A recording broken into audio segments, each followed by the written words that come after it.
জানবো ওমরে ফারুক রাদিয়াল্লাহু তাআলা আনহু, the super hero of this উম্মাহ। এই উম্মার সুপার হিরো তিনি, ঠিক কিনা? ওনার মুখের আগে লাঠি চলতো বেশি। সুবহানাল্লাহ পড়বেন না? মাঝে মাঝে লাঠি চালানোরও দরকার আছে না নাই? সাইয়েদনা ওমরে ফারুক আমাদের জন্য অনুপ্রেরণা। Is the real super hero of Muslim উম্মাহ। তিনি এই উম্মার রিয়েল সুপার হিরো।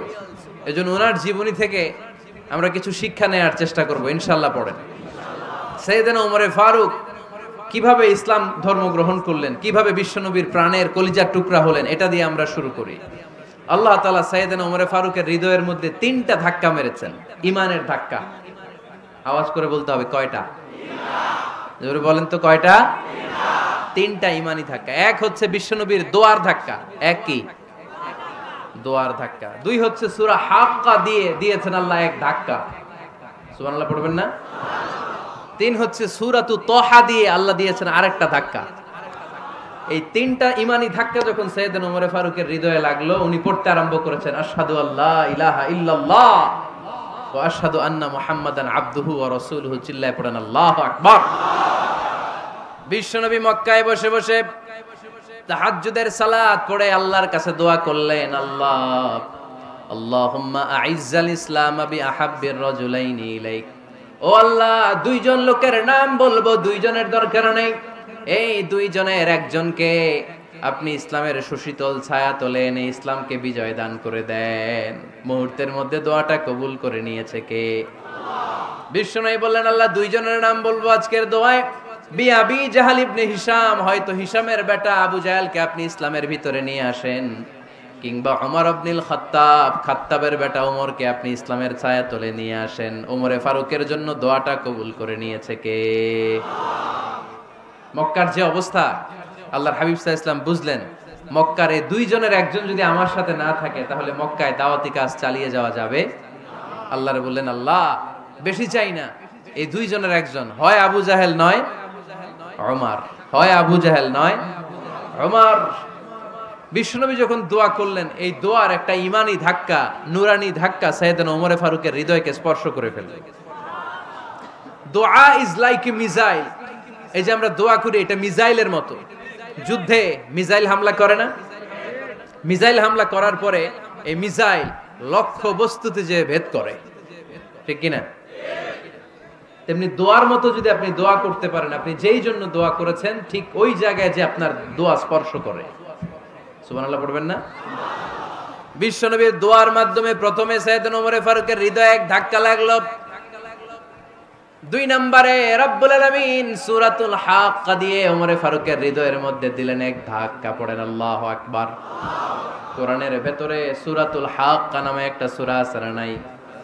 আল হাক্কাতু মাল হাক্কা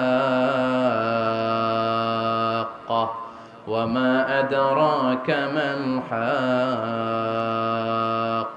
পড়েন আল্লাহু আকবার। বিশ্বনবী যখন দোয়া করলেন, ওই দোয়া যখন সাইয়েদনা ওমরে ফারুকের হৃদয়ে স্পর্শ করলো, সাইয়েদনা ওমরে ফারুক সব সময় বিশ্বনবীরে ফলো করতে আরম্ভ করলেন। বিশ্বনবী ডানে গেলে লুকিয়ে লুকিয়ে ওমর ফারুক ডানে যায়, বিশ্বনবী বায়ে গেলে লুকিয়ে লুকিয়ে ওমরে ফারুক বায়ে যায়। বিশ্বনবী একবার মসজিদুল হারামে যে নামাজ পড়তে শুরু করলেন, ওমরে ফারুক তখন বিশ্বনবীর পিছু পিছু ছদ্মবেশে পেছন থেকে যে বিশ্বনবী কিভাবে নামাজ পড়ে দেখতে শুরু করলেন। বিশ্বনবী ইন দা মিন টাইম এশার নামাজে আল হাক্কাতু মাল হাক্কা তেলাওয়াত শুরু করে দিলেন। আল হাক্কাতু মাল হাক্কা তেলাওয়াত শুরু করে দিলেন। তেলাওয়াত করতে করতে বিশ্বনবী যখন তেলাওয়াত করতেছে, ওমরে ফারুক এরকম দুলতেছে আর মজা পাচ্ছে। ওমিয়া বিশ্বনবীর কণ্ঠ বুঝি আমার মতো কণ্ঠ, আপনার মতো কণ্ঠ, আহমদ বিন ইউসুফের কণ্ঠ, আব্দুল বাসিতের কণ্ঠ না? বিশ্বনবীর গলায় যে কি সুরের ঝংকার আল্লাহ দিয়েছেন, কি সুরের লহরী আল্লাহ দিয়েছেন, একবার যে শুনতো পাগল হয়ে যেত। আল্লাহু আকবার। বিশ্বনবী সূরা হাক্কা মন্ত্রমুগ্ধ তেলাওয়াতে, মন্ত্রমুগ্ধ সুর দিয়ে, মন্ত্রমুগ্ধ কণ্ঠ দিয়ে তেলাওয়াত করতে লাগলেন। এশার সালাতে ওমরে ফারুক দুলতে লাগলেন। ওমরে ফারুক যত শুনেন অবাক হয়ে যায়, যত শুনেন অবাক হয়ে যায়, যতই শুনে অবাক। কিরে? কারণ তিনি আরবি ভাষা বুঝতেন। এত সুন্দর শব্দের গাঁথনি, এত প্রাঞ্জল বর্ণনা, এত সুন্দর অন্তমিল, এটা কবিতা না হয়ে পারে না। উনি মনে মনে ভাবলেন এটা মনে হয় কবিতা, it might be poem, it could be poem. Muhammad মনে হয় কবি হয়ে গেছে, তার কাব্য প্রতিভা দিয়ে সে এটা বানিয়েছে। তা না হলে এত সুন্দর কথা এটা কবিতা না হয়ে পারে। ইন দ্য মিন টাইম বিশ্বনবী কিন্তু দেখতেছে না যে পেছনে ওমর। বিশ্বনবী তেলাওয়াত করছিলেন, ইন দ্য মিন টাইম বিশ্বনবী পড়ছিলেন ওমা হুয়া বিকাউলি শাইরিন কলিলাম মা তুমিনুন। এই আয়াতের অর্থ হলো এটা কোনো কবির কথা নয়, খুব অল্প সংখ্যক লোকই তোমরা ঈমান আনো। সুবহানাল্লাহ পড়ে। এটাকে বলে কোইন্সিডেন্ট। কোইন্সিডেন্ট হুট করে অনেক সময় মিলে যায়, যায় কি যায় না? আপনি একজনের কথা ভাবতেছেন বাজারে গেলেন, বাজারে যেই দেখেন ওই লোকটা দাঁড়ায় আছে, এরকম হয় কি হয় না? কোইন্সিডেন্ট। ওমরে ফারুক মনে মনে যেটা ভাবতেছে ওই কথা দিয়ে বিশ্বনবী তেলাওয়াত করতেছে, আল্লাহু আকবার। বিশ্বনবী যে আয়াত তেলাওয়াত করছিলেন, আয়াতের অর্থ হলো এটা কোনো কবির বানানো কবিতা না, খুব অল্প সংখ্যক লোকই তোমরা ঈমান আনো। ওমরে ফারুক আটকে উঠলেন, থমকে দাঁড়ালেন। ঘটনা কি? আমি মনে মনে ভাবলাম কি এত সুন্দর কথা, এটা তো মানুষের কথা হতে পারে না, এটা নিশ্চয়ই কবিতা, কবির কথা। কিন্তু মুহাম্মদ এখন আবার পড়তেছে ওমা হুয়া বিকাউলি শাইর, এটা কোনো শায়েরের কবির কথা নয়। কলিলাম মা তুমিনুন, অল্পই তোমরা ঈমান আনো। তার মানে আমার মনে যা চলে মুহাম্মদ এটা টের পায়। মুহাম্মদ গণক। নাউজুবিল্লাহ পড়বেন না? মুহাম্মদ অনেক বড় মাপের একজন গণক। মানুষের হৃদয়ে কি চলে, মনে মনে কি ভাবে, মুহাম্মদ না দেখেও বলে দিতে পারে। ইন দা মিন টাইম বিশ্বনবী পরের আয়াতে পড়লেন ওয়ালা বিকাউলি কাহিনিন কলিলাম মা তাযাক্কারুন। এই আয়াতের অর্থ হলো এটা কোনো গণকের বানানো গণনা নয়, খুব অল্প সংখ্যক লোকই তোমরা উপদেশ হিসেবে এটাকে মানো। সুবহানাল্লাহ পড়েন। এবার আর ওমরে ফারুকের সহ্য হয় না, কি আজীব তামাশা। প্রথমে মনে করলাম কবিতা, মোহাম্মদ কয় কবি না, সে কবি না, এটা কবিতা না। তারপর ভাবলাম সে গণক, সে আয়াত পরে পরে বলে দিল এটা গণনা নয়, তাহলে এটা কি? এটা কি কবিতাও না, গণনাও না, তাহলে এটা কি? বিশ্বনবী তখন বললেন তানজিলুম মির রাব্বিল আলামিন। সুবহানাল্লাহ পড়েন। পরের আয়াত ছিল তানজিলুম মির রাব্বিল আলামিন। এটা দুনিয়ার কোনো কবির বানানো কবিতা না, এটা কোনো গণকের গণনা না, এটা কোনো সাহিত্যিকের বানানো সাহিত্য নয়, এটা মহাবিশ্বের পরিচালক রব্বুল আলামিনের কাছ থেকে পাঠানো কিতাব কোরআন। সূরা হাক্কার ধাক্কায় ওমরে ফারুক কাইত। প্রথমে ধাক্কাটা লাগলো যে দোয়া। বিষ্ণুবী তাহাজ্জুদে কেঁদে দোয়া করলেন, আল্লাহ হয় আবু জাহেল রে দিবা নাইলে ওমর রে দিবা। ওই দোয়া ওমরে ফারুকের হৃদয়ে ছোঁয়া লেগেছে। এরপর হাক্কা, সূরাতুল হাক্কা দিয়ে দিলে এক ধাক্কা। এই ধাক্কা খেয়ে উথাল পাথাল হৃদয়ের মধ্যে, হায় রে এ কি বাণী, এ কেমন কথা, কে মুহাম্মদ? তারপরও শয়তানের ওয়াসওয়াসা আছে না নাই? আল্লাহ বলে যতই ওয়াসওয়াসা ওমরকে দেয়া হোক, আমি ওমরে ফারুককে এই মুসলিম উম্মতের সেনাপতি বানিয়ে ছাড়বো, আমি সেনাপতি বানাবো। এবার 3 নাম্বার ডোজ। ডাক্তারের কাছে গেলে প্রথমে দেখবেন সিম্পল ডোজ দেয়, নরমাল ওষুধ, এটাতে কাজ না হলে ডোজ বাড়ায়, একেবারে কাজ না হলে অ্যান্টিবায়োটিক মারে, আছে না নাই?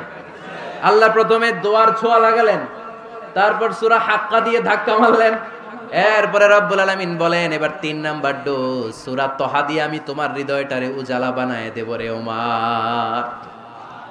শয়তান ওদিক দিয়ে ওয়াসওয়াসা, খেলা দুই দিক থেকে চলতেছে। আল্লাহ তাআলা হেদায়েতের রাস্তায় টানছে, শয়তান জাহান্নামের দিকে টানছে। ঘোষণা দেয়া হলো মক্কায়, মুহাম্মদের মাথা কেটে এনে দিলে এত এত স্বর্ণ মুদ্রা দেয়া হবে। ওমরে ফারুক রাজি হয়ে গেলেন, নাঙ্গা তলোয়ার নিয়ে বিশ্বনবীর মাথা কাটার জন্য ছুটলেন। নাউজুবিল্লাহ পড়বেন না? বনু জাহরা গোত্রের এক লোক বলে, আইনা ইয়া ওমর, কই যাও? মুহাম্মদের মাথা কাটতে যাই। আরে মুহাম্মদের মাথা কাটতে যাও? তোমার বোন ফাতিমা বিনতে খাত্তাব আর তোমার বোন জামাই সাঈদ কদ সাবাআ, এরা তো ধর্ম ত্যাগ করে ফেলছে, এটা তো আমাদের ধর্ম ত্যাগ করে মুহাম্মদের ফলোয়ার হয়ে গেছে। আগে ওমর ঘর সামলাও, পরে মুহাম্মদের মাথা কাটতে যেও। ওমরে ফারুক অবাক হয়ে গেলেন, তলোয়ার নিয়ে বিশ্বনবীর দিকে না যে নিজের বাড়ির দিকে চলে গেলেন। বিশ্বনবীর আপন বোন ফাতিমা বিনতে খাত্তাব, বোন জামাই সাঈদ আর খাব্বাব রাদিয়াল্লাহু তাআলা আনহু, তিনজন মিলে সূরা তহা তেলাওয়াত করছিলেন। পড়েন সুবহানাল্লাহ। মক্কায় লুকিয়ে লুকিয়ে দাওয়াত হতো। খাব্বাব রাদিয়াল্লাহু তাআলা আনহু একটা চামড়ার ফলকের মধ্যে সূরা তহার কয়েকটা আয়াত এনে ওমরে ফারুকের বোন আর বোন জামাইকে শিক্ষা দিচ্ছে, ট্রেনিং দিচ্ছে। সুবহানাল্লাহ পড়েন। লুকিয়ে লুকিয়ে ওমরে ফারুক যখন ঘরে চলে আসলেন, এরা তটস্থ হয়ে গেল। সাইয়েদনা খাব্বাব বিছানার তলায় লুকিয়ে গেলেন। ওমরে ফারুক বললেন, দরজা খোলো। ফাতেমা বিনতে খাত্তাব দরজা খোলার পরে নির্মম ভাবে সাইয়েদনা ওমর রাদিয়াল্লাহু তাআলা আনহু বোনের গায়ে আঘাত শুরু করে দিল। বোন জামাইকে আহত করতে শুরু করলো আর বলতে শুরু করলো, তোরা পাগল হলি কেন? কি আছে ওই মুহাম্মাদের মধ্যে? কি জাদু নিয়ে এসেছে? সে যাই বলে লোকজন পাগল হয়ে যায়, সবাই তার উপর কালিমা পড়ে ঈমান এনে ফেলে। কি এমন জিনিস তোদের কাছে আছে যেটা দেখে মুহাম্মদকে তোরা ভালোবাসলি? কি আছে? কি পড়তেছিলি আমারে দেখা। ফাতেমা বলে, ইন্নাকা রিজসুন লা ইয়ামাসসুহু ইল্লাল মুতাহহারুন। ও আমার ভাই ওমর, তুমি নাপাক। তুমি কি? লা ইয়ামাসসুহু ইল্লাল মুতাহহারুন, পবিত্রতা অর্জন না করে এই কোরআন ধরা যায় না। সুবহানাল্লাহ পড়েন। ওমরে ফারুক গোসল করে আসলেন, কারণ ধাক্কা তো আগে কয়েকটা খাইছে। কথা বুঝেন নাই বোধহয়? প্রথমে দোয়ার ধাক্কা, পরে কোন সূরা দিয়ে ধাক্কা? হাক্কা দিয়ে ধাক্কা। 3 নম্বরে এখন আরেকটা ধাক্কা খাবে। গোসল করে আসলেন। ফাতেমা বিনতে খাত্তাব বললেন, গোসল যখন করে এসেছেন, এই নেন। ওমরে ফারুক এবার চামড়ার কাপড়ের মধ্যে সূরা তহার প্রথম আয়াতের দিকে নজর করলেন। নজর করেই কোরআনের প্রেমে পড়ে গেলেন। পড়েন সুবহানাল্লাহ। ওমরে ফারুক পড়তে আরম্ভ করলেন, তহা মা আনজালনা আলাইকাল কুরআনা লিতাশকা ইল্লা তাযকিরাতাল লিমান ইয়াখশা তানজিলাম মিম্মান খালাকাল আরদা ওয়াস সামাওয়াতিল উলা। সুবহানাল্লাহ পড়েন। উনি পড়তে আরম্ভ করলেন, তহা মা আনজালনা আলাইকাল কুরআনা লিতাশকা, এই কোরআনকে আমি তোমাদের হতভাগ্য জাতি হিসেবে দুনিয়ায় থাকার জন্য পাঠাই নাই। এটা রব্বুল আলামিনের পক্ষ থেকে এসেছে। যারা রবকে ভয় করে তাদের জন্য আছে উপদেশ। যিনি আকাশ বানিয়েছেন, জমিন বানিয়েছেন, ওই আল্লাহ তাআলা নিজেই এই কোরআন পাঠিয়েছে। আওয়াজ করে পড়তে হবে, আল্লাহু আকবার। উনি খুব ভালো আরবি জানতেন। সূরা তহা পড়ার পরে আর ধৈর্য ধারণ করতে পারে না। ওমরে ফারুক ছোট্ট বাচ্চার মতো কান্না শুরু করে দিলেন। আল্লাহু আকবার। সূরা তহাটা হাতে নিয়ে, তলোয়ারটা হাতে নিয়ে বিশ্বনবীর দিকে ছুটতে আরম্ভ করলেন। আইনা মুহাম্মদ, কোথায় মুহাম্মদ? তোমরা আমাকে মুহাম্মাদের কাছে নিয়ে চলো। বিশ্বনবী তখন সাফা পাহাড়ের পাদদেশে দারুল আরকাম ইবনে আলকামের ঘরে লুকিয়ে লুকিয়ে কোরআনের দাওয়াত দিতেন। ওমরে ফারুককে পাগলের মতো ছুটে আসতে দেখে বিশ্বনবীর চাচা হামজা ইবনে আব্দুল মুত্তালিব বলল, নবী আপনি পালান। ওই যে খাত্তাবের বেটা ওমর আপনাকে অপমান করার জন্য, আক্রমণ করার জন্য তেরে এসেছে। সাহাবীরা বললেন, নবী আপনি পালিয়ে যান, আমরা সামাল দেব। বিশ্বনবী বললেন, না আমি পালাবো না, বরং তোমরা সরে যাও। ওমর ইবনুল খাত্তাবকে আমার দরবার পর্যন্ত আসতে দাও। আমার তো মনে হচ্ছে ওই যে তাহাজ্জুদের নামাজ শেষে চোখের পানি ছেড়ে যে আমি আল্লাহর কাছে দোয়া করেছি, আজকে আমার ওই দোয়াটা কবুল হতে শুরু করেছে। আমার তো মনে হচ্ছে আমার দোয়া কবুল হবে, আসতে দাও। ওমরে ফারুক এসে বললেন, আশহাদু আল্লা ইলাহা ইল্লাল্লাহ ওয়া আশহাদু আন্না মুহাম্মাদান আবদুহু ওয়া রাসূলুহু, আমি সাক্ষ্য দিলাম আল্লাহ ছাড়া কোনো ইলাহা নাই, নিশ্চয়ই আপনি আল্লাহর প্রেরিত বান্দা এবং রাসূল। পড়েন সুবহানাল্লাহ। ওমরে ফারুক যখন কালিমা শাহাদা পড়ে মুসলমান হয়ে বিশ্বনবীর হাতে হাত রাখলেন, মুসলিম সাহাবীদের মধ্যে খুশি আর আনন্দের বন্যা বয়ে গেল। মুসলিম হাতে গোনা সাহাবারা আল্লাহর প্রশংসা করলেন। বিশ্বনবী সাইয়েদনা ওমরে ফারুককে জড়িয়ে ধরলেন। ওমরে ফারুক এবার বিশ্বনবীরে বললেন, নবী গো, আলাসনা আলাল হক, আমরা কি সত্যের উপরে আছি নাকি আমরা ভুলের উপরে আছি? বিশ্বনবী বললেন, বালা নাহনু আলাল হক, আমরাই সত্যের উপরে আছি। সুবহানাল্লাহ পড়ে। আলাসনা আলাল হক, নবী আমরা কি সত্যের উপরে নাই? হ্যাঁ অবশ্যই ওমর, তুমি সত্যের উপরে আছো। ওমরে ফারুক বললেন, তাহলে ফাফিমাল ইখতিফা, তাহলে লুকায় লুকায় আর দাওয়াত দেব কেন? আমি তো কালিমা পড়ে ফেলছি, আসেন আমার সাথে বের হই। ফাফিমাল ইখতিফা, আর লুকায় লুকায় কেন? আসেন আমরা বাইরে বের হই। বিশ্বনবী বললেন, ওমর এটা মাক্কি জীবন, এখানে আমরা একটু গোপনে গোপনে দাওয়াত দিতে চাই। ওমরে ফারুক বলে, না, আমার দায়িত্ব, আমি একটা মিছিল দিতে চাই নবী। আল্লাহর নামের তাকবীর দিতে দিতে দারুল আরকাম থেকে শুরু করে মসজিদুল হারাম পর্যন্ত একটা মিছিল দিয়ে আমি মক্কা কাঁপাইয়া দেব। অনুমতি দেন। বিশ্বনবী দিতে চায় না। ওমর ফারুক অনেক বুঝানোর পরে স্বল্প পরিসরের একটা অনুমোদন পাওয়া গেল বিশ্বনবী সাল্লাল্লাহু আলাইহি ওয়াসাল্লামের কাছ থেকে। কিন্তু মিছিল যে দিবে, মিছিলের জন্য লোকের দরকার আছে না নাই? এখানে লোক নাই, আমি একাই মিছিল দিতেছি। এটা জমবে? মিছিল জমবে? খুঁজে উনি 11 জন মুসলিম সাহাবা পেলেন। কয়জন? ওমরে ফারুক বললেন 11 জনই সই। এই 11 জন নিয়েই আমি আল্লাহর নামের তাকবীর দেব। 2 লাইন করলেন। কয় লাইন? 2 লাইন। পেছনে 6 জন, আর এই লাইনের নেতা বানালেন বিশ্বনবীর চাচা হামজাকে রাদিয়াল্লাহু তাআলা আনহু। আর সামনে 5 জন, তার আগে দাঁড়ালেন উনি নিজেই। তাহলে 6 6 12। বললেন এই 2 লাইনই আমরা তাকবীর দিতে দিতে, বেশি না, এই দারুল আরকামের ঘর থেকে, আপনারা জানেন যে সাফা মারওয়া এখন যে সাই হয়, এই সাফার পাদদেশে ছিল দারুল আরকামের ঘর।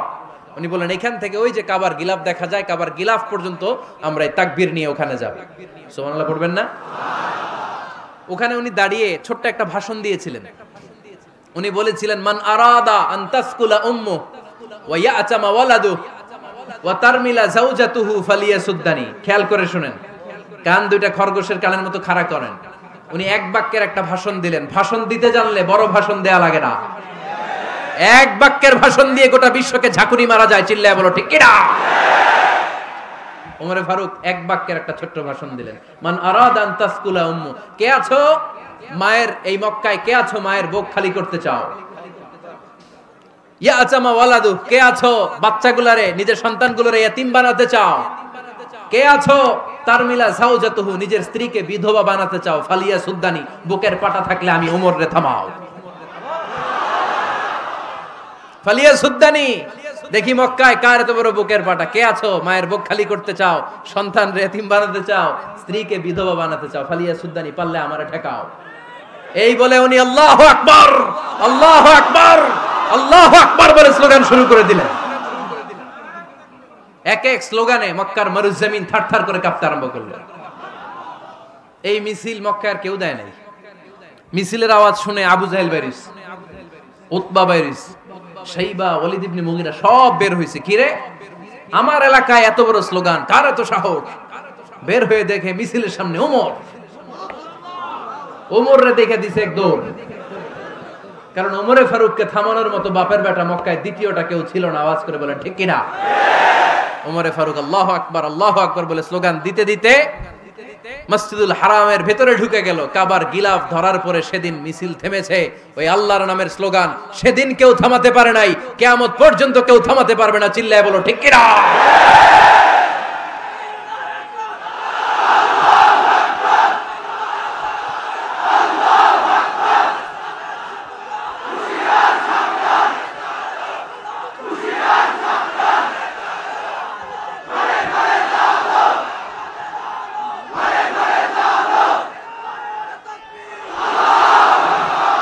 ওইরকম একটা ওমরের দরকার, আমাদের বেশি চাই না। জোরে বলেন ঠিক কিনা? দাও খোদা দাও আমায় আবার ওমর দারাজ দিল, দাও খোদা দাও আমায় আবার ওমর দারাজ দিল, দাও আলীর মতো বীর সেনানি, আলীর মতো বীর সেনানি জাগাতে নিখিল, দাও খোদা দাও আমায় আবার উমর দারাজ দিল। সুবহানাল্লাহ পড়েন। একটা উমর লাগবে। চিল্লায় বলেন কয়টা? ওই উমরের অপেক্ষায় বাংলাদেশ সহ গোটা মুসলিম উম্মাহ, ঠিক কি না? একটা উমরই যথেষ্ট। আমাদের সেন্ট্রাল লিডারশিপ নাই তো, আমাদেরকে এদিকে লাথি মারলে আমরা ওইদিকে যাই, ওদিক থেকে গুতা মারলে আমরা এদিকে যাই। আমাদের রিপ্রেজেন্টেটিভ, আমাদের প্রতিনিধিত্ব করার মতো কোন কেন্দ্রীয় লিডারশিপ নেতৃবৃন্দ গোটা বিশ্বে নাই, ঠিক কি না? আমরা সেই উমরে ফারুকের অপেক্ষায়, আমরা সেই ইমাম আল মাহাদির অপেক্ষায়। এই উমরে ফারুক আমাদের মডেল, ঠিক কি না? Third in position. এই পুরা উম্মতের মধ্যে ওনার position number 3।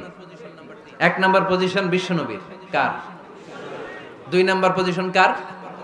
Abu Bakr. 3 number position কার? ওমরে ফারুকের। বিশ্বনবী বলতেন লা নবিয়্যা বা'দি, লা নবিয়্যা বা'দি, আমার পরে কোনো নবী নাই। ওয়ালা রাসূলা, আমার পরে কোনো রাসূলও নাই। আমার নবীর পরে আর কোনো নবী আছে? আমার নবীর পরে আর কোনো রাসূল আছে? এই যে কাদিয়ানি যে একটা সম্প্রদায় আছে, এরা কি মুসলিম নাকি অমুসলিম? মুসলিম সম্প্রদায়ের সাথে এদের কোনো সম্পর্ক নাই। চিল্লা বলেন ঠিক কিনা? এরা যদি মুসলমান হতে চায়, আমার নবী দ্য লাস্ট মেসেঞ্জার বিশ্বনবীকে খাতামুন নবী হিসেবে সংবাদ সম্মেলন করে গোটা বিশ্বকে জানাই দিতে হবে, তারপরে তাদেরকে আমরা মুসলিম হিসেবে স্বীকৃতি দিব। চিল্লায় বলেন ঠিক কিনা? তা না হলে তারা কোন ধর্মের এটাকে জানাই দিতে হবে। No inferiority complex, no identity crisis. Identity ক্রাইসিসে থাকা যাবে না। আপনারা কোন ধর্মের এটা জানায় দেন। আপনারা বিশ্বনবীরও শেষ নবী মানবেন না, আবার মুসলিম বলেও নিজেদেরকে ট্যাগ লাগাতে চাইবেন। সাধারণ মুসলমানরা এটা এই ধোঁকাবাজি মানে না। চিল্লায় বলেন ঠিক কিনা? আমার নবীর পরে কোনো নবী নাই, আমার রাসূলের পরে কোনো রাসূল নাই, ঠিক কিনা? আল্লাহর হাবিব বলতেন লাউ কানা বা'দি নাবিয়্যুন লাকানা উমর, তবে আমার পরে যদি নবী হওয়ার যোগ্যতা কারো থাকে, আমার ওমরের ওই যোগ্যতা আছে। সুবহানাল্লাহ পড়েন। প্রভু তুমি বলেছ রাসূল দেবে না, বলনি দেবে না ওমর, বলনি দেবে না হামজা তারি, খালিদ বিজয় সমর। প্রভু তুমি বলেছ রাসূল দেবে না, বলনি দেবে না ওমর, বলনি দেবে না হামজা তারি, খালিদ বিজয় সমর। প্রভু তুমি বলেছ রাসূল দেবে না। সুবহানাল্লাহ পড়েন। এজন্য আমরা একটা ওমর চাই। কয়টা? বেশি লাগবে? নেতার মতো নেতা কয়টা লাগে? জোরে বলেন কয়টা? Enough, that's enough. Omar Faruq our super hero. ওনার সাথে বিশ্বনবী সাল্লাল্লাহু আলাইহি ওয়াসাল্লামের মুসাহারার সম্পর্ক ছিল। ওমরে ফারুক যে বিশ্বনবীর শ্বশুর, এটা অনেকে জানেই না। ওমরে ফারুক রাদিয়াল্লাহু তাআলা আনহু বিশ্বনবীর শ্বশুর ছিলেন। এটা আজকে নতুন শুনছেন। কে কে হাত তোলেন? দেখছেন হুজুর? সঠিক বলছি না আমি? অনেকে আমরা জানিই না। মাশাআল্লাহ, জানতে লজ্জা নাই, শিখতে লজ্জা নাই। লজ্জা হচ্ছে অজ্ঞতায় আর মূর্খতায়, ঠিক কি না? আমরা শিখতে রাজি আছি। যে কথা বলে আমরা তার ছাত্র। আমার আগে হুজুর কথা বলতেছিলেন, আমরা ছিলাম ছাত্র। এখন আমি কথা বলতেছি, এখন আমরা সবাই হয়ে গেছি ছাত্র, ঠিক কি না?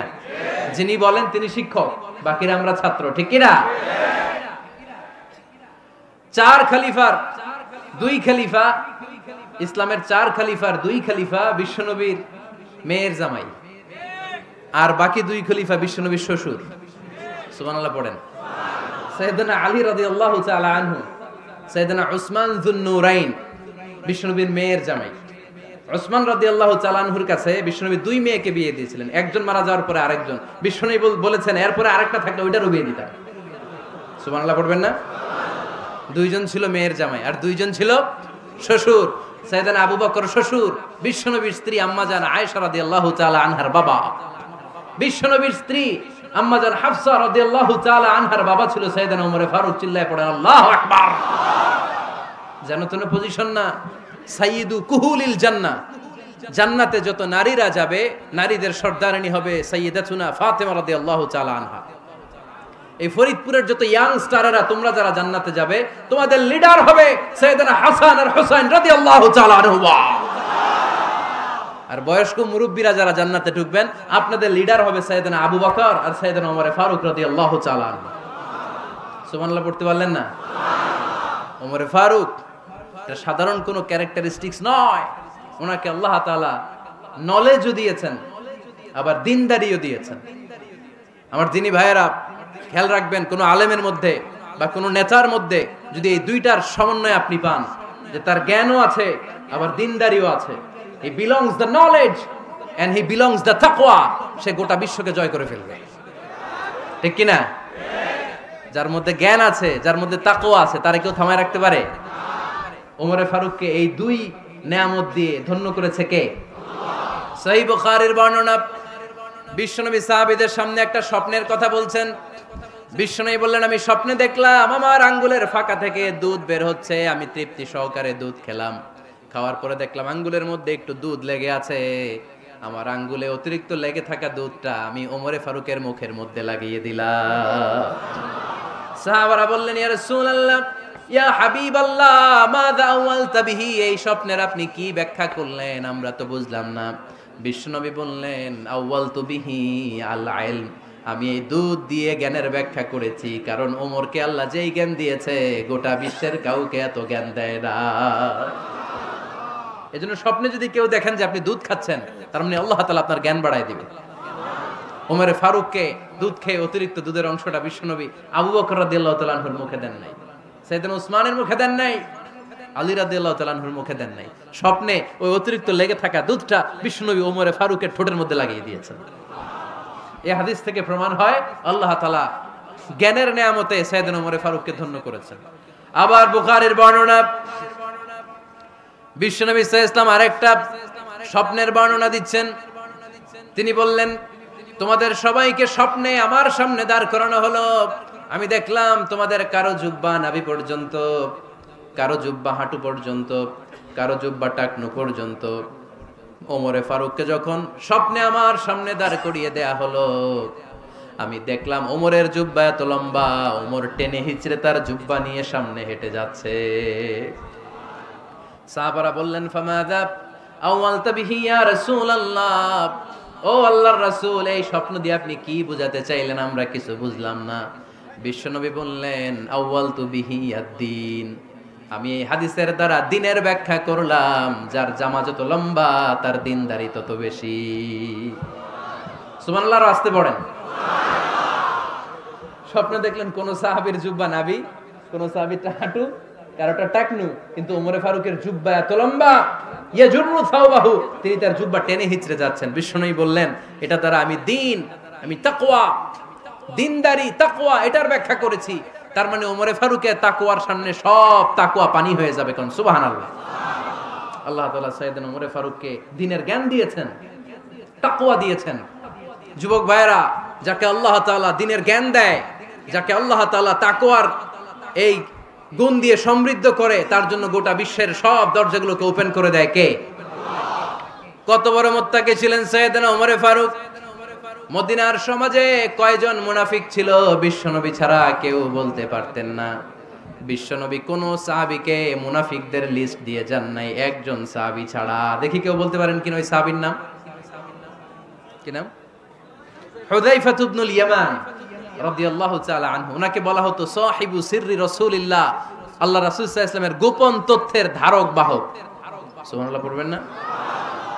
বিশ্বনবী ইন্তেকালের আগে মদিনার সমাজে মোট কয়জন মুনাফিক আছে, এই তথ্য আবু বকরকে বলেন নাই, ওমর রাদিয়াল্লাহু তাআলা আনহুকে বলেন নাই, উসমান রাদিয়াল্লাহু তাআলা আনহু, আলী রাদিয়াল্লাহু তাআলা আনহু, আশারাতুল মুবাশশিরিনা বিল জান্নাহ কোন সাহাবীকে বলেন নাই। শুধুমাত্র কেবলমাত্র একমাত্র হুযায়ফা ইবনুল ইয়ামান রাদিয়াল্লাহু তাআলা আনহুর কাছে মুনাফিকদের লিস্টে বিশ্বনবী দিয়ে গিয়েছেন।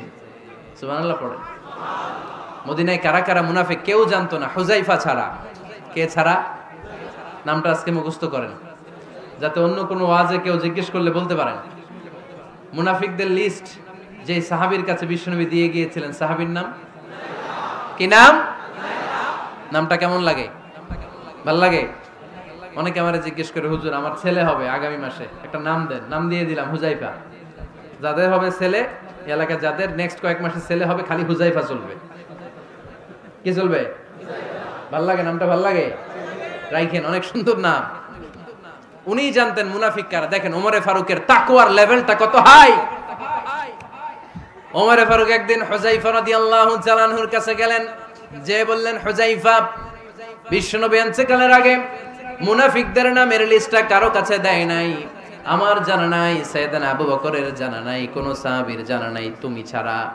আমি তোমার কাছে জানতে চাই, আমি ওমরের নামটা ওই মুনাফিকদের খাতায় আছে কিনা আমার একটু বলো। আমার ওমরের নামটা ওই মুনাফিকদের লিস্টিতে একটু আছে কিনা, নামটা একটু বলো। যদি থাকে আমি ভালো হয়ে যাব। আমি নেফাকি দূর করে পাক্কা মুমিন হতে চাই। আমার নাম যদি মুনাফিকের লিস্টে থাকে আমি তো শেষ। হুযায়ফা চোখের পানি ছেড়ে দিয়ে বলে, আমিরুল মুমিনিন, কেমন প্রশ্ন করলেন আপনি? আপনি বিশ্বনবীর শ্বশুর, এই উম্মতে আপনার পজিশন 3 নাম্বার। আপনারে মুনাফিকরা ভয় পায়, শয়তান আপনারে ভয় পায়। আপনি জান্নাতে সব বয়স্ক লোকদেরকে নিয়ে জান্নাতের মধ্যে আগে আগে ঢুকবেন, কেমন করে মুনাফিকদের কাতারে আপনার নাম থাকতে পারে? ওমর সুবহানাল্লাহ পড়ে। কি বিনয়ী, কি তাকওয়া! হুযায়ফাকে যে ধরতেন, হুযায়ফা একটু বলো না আমার নামটা মুনাফিকদের লিস্টিতে আছে কিনা। ওমরে ফারুকের যদি এই টেনশন থাকে যে আমি মুনাফিক হয়ে গেলাম কিনা, আমাদের এই টেনশন থাকার দরকার আছে না নাই? হ্যাঁ, যেন সব সময় আল্লাহর কাছে দোয়া করতে হবে, আল্লাহ তুমি নেফাকি থেকে আমাদেরকে বাঁচাও। আরো জোরে পড়েন আমিন। ওমরে ফারুক রাদিয়াল্লাহু তাআলা আনহু আমাদের সুপার হিরো, আমাদের সবাই বলেন আমাদের। উনি কত বড় সুপার হিরো শুনেন। উনি জুমার খুতবা দিচ্ছেন। কি দিচ্ছেন? মসজিদে নববীতে খুতবার মাঝখানে হঠাৎ বললেন, ইয়া সারিয়াতাল জাবাল, ইয়া সারিয়াত ইবনে জানিমিল জাবাল। এই কথা বলেই আবার খুতবা দিতে শুরু করলেন। ওনার এই ইয়া সারিয়াত ইবনে জানিমিল জাবালের সাথে আগের কথারও কোনো মিল নাই, পরের কথারও কোনো মিল নাই। জুমার নামাজের পর মুসল্লি সাহাবারা ধরলেন, বললেন, ইয়া আমিরাল মুমিনিন। খুতবার মাঝখানে হঠাৎ করে ইয়া সারিয়াত ইবনে জানিমিল জাবাল বলে আপনি চিৎকার করলেন কেন? আপনার এই বাক্যের সাথে আপনার খুতবার আগের বাক্যের কোনো মিল নাই, আপনার খুতবার পরের বাক্যেরও কোনো মিল নাই। এই কথা আপনি কারে বললেন, কারে উদ্দেশ্য করে বললেন? এই কথার তাৎপর্য কি আমাদেরকে বুঝিয়ে বলেন। ওমরে ফারুক বললেন, আমি যখন খুতবা দিচ্ছি আমি দেখতে পেলাম ওই যে কয়েক মাস আগে আমি আমার মুসলিম সেনাবাহিনী পারস্যে আক্রমণের জন্য পাঠিয়েছি, বর্তমান ইরান, ইরানের ওই বিশাল এলাকাতে পারস্যে আমি আমার ব্যাটালিয়ন পাঠিয়েছি। আমি হঠাৎ করে দেখতে পেলাম আমার মুসলিম বাহিনীর সেনাপতি যুদ্ধের এক পর্যায়ে তার ডানে আছে উপত্যকা, বায়ে আছে পাহাড়, সে পাহাড়ি রাস্তা ছেড়ে দিয়ে উপত্যকার দিকে যেতে শুরু করেছে। আমি দেখতে পেলাম আমার মুসলিম বাহিনী যদি উপত্যকার দিকে ছুটে বেড়ায়, কাফির মুশরিকরা আমার মুসলিম বাহিনীকে কচুকাটা করে ফেলবে। তাই আমি এখান থেকে তাদেরকে কমান্ড দিয়ে বলেছি, ইয়া সারিয়াতাল জাবাল, উপত্যকার দিকে নয় পাহাড়ের দিকে যাও, তাহলেই তোমাদের বিজয় নিশ্চিত হয়ে যাবে। উপত্যকার দিকে যেও না, ইলাল জাবাল, ইলা সারিয়াতিল জাবাল, পাহাড়ের দিকে ছোট। সাহাবারা অবাক, ঘটনা কি? উনি বসে আছেন মদিনায় মসজিদে নববীর মিম্বারে দাঁড়িয়ে, উনি যদি ইয়া সারিয়াতাল জাবাল বলে, এটা কি ইরানে যাবে নাকি? ও মিয়া, তখনকার সময়ে বর্তমানের মতো মোবাইল ছিল নাকি, ইন্টারনেট ছিল নাকি, কিছু ছিল? খালি মুখে আমি যদি বলি ইয়া সারিয়াতাল জাবাল, এটা ইরানে যাবে, ইন্ডিয়া যাবে, ঢাকায় তো যাবে না, ফরিদপুর শহরেই তো বসবে না, ঠিক কিনা? কিন্তু এটা আমিরুল মুমিনিন বিশ্বাসী সাহাবারা বিশ্বাস করে নিল। কিছু মুনাফিক ছিল, এরা কয় না ঝামেলাস, এটা তো সম্ভব না। এক কাজ করি, এই সেনাপতি যখন বিজয়ী বেশে মদিনায় ফিরে আসবে আর আমরা ধরবো। এরা দিন গুনতে লাগলো, এই সেনাপতি মুসলিম বাহিনী নিয়ে পারস্য জয় করে কবে ফিরে আসবে। এই মুনাফিকের দলগুলো কখনো সেনাবাহিনীকে অভ্যর্থনা জানাতে যেত না, কিন্তু এইবার সবার আগে মদিনার উপকণ্ঠে যে সেনাপতিদেরকে অভ্যর্থনা জানানোর জন্য ফুল নিয়ে রেডি, ফুল নিয়ে দাঁড়ায়। সেনাপতি ঢুকার সাথে সাথে ধরছে, এই সেনাপতি কোত্থেকে আসছে? কয় পারস্য জয় করে আসছি। কয় এমন এমন দিন, জুমার দিন দুপুর বেলা যুদ্ধের মাঝখানে আমিরুল মুমিনিনের কণ্ঠের কোন কথাবার্তা শুনছো নাকি? সেনাপতি অবাক, কয় তোমরা জানলা কেমনে? শুনছি তো। সুবহানাল্লাহ পড়বেন না? আমরা যুদ্ধে একটা ভয়ঙ্কর অবস্থার মধ্যে ছিলাম, পেছন থেকে শত্রুরা আমাদেরকে আক্রমণ করতে শুরু করে দিল। ডানে যাব না বায়ে যাব, সামনে যাব নাকি পেছনে যাব, রাস্তা খুঁজে পাচ্ছি না। ডান দিকে ছিল আমাদের উপত্যকার রাস্তা, বাঁ দিকে ছিল পাহাড়ি পথ। আমরা সোজা পথ হবে মনে করে উপত্যকার দিকে ছুটতে আরম্ভ করলাম। হঠাৎ করে আমিরুল মুমিনিনের কণ্ঠ বজ্র কণ্ঠে আমার কানের মধ্যে ভেসে আসলো, আমার মনে হলো আমিরুল মুমিনিন কেমন যেন আমাকে কমান্ড দিচ্ছেন আর বলছেন, ইয়া সারিয়াতাল জাবাল, ডান দিকে উপত্যকার পথে নয়, তাড়াতাড়ি পাহাড়ের দিকে সৈন্যবাহিনী নিয়ে উঠে যা। পাহাড়ের দিকে, ডানে না। This is wrong track and this is the right track. ওই দিন যদি ওমরে ফারুকের ওই গাইডলাইন, আমিরুল মুমিনিনের কমান্ড যদি আমি না শুনতাম, আজকে বিজয়ের বেশে ফিরতেও পারতাম না, আমাদের চেহারাও তোমরা দেখতে পেতে না। ওমরে ফারুকের ওই কমান্ড, ওই গাইডলাইন অদৃশ্য থেকে শোনার কারণে ওই পারস্যের মধ্যে আমাদেরকে সেই যুদ্ধে বিজয় দান করেছে কে? দিস ইজ ওমরে ফারুক, দিস ইজ ওমরে ফারুক। বিশ্বনবী বলছেন, ওমর, মা লাকিয়াকা শাইতানু সালিকান ফাজ্জান ইল্লা সালাকা ফাজ্জান গায়রা ফাজ্জিক। ওমর, শয়তান ইবলিস যদি তোমার কোনো রাস্তা দিয়ে হাঁটতে দেখে, শয়তান ওই রাস্তা রেখে দিয়ে অন্য রাস্তা দিয়ে হাঁটে। সুবহানাল্লাহ বাড়িতে যায় বললেন। কে বলতেছে? বিশ্বনবী।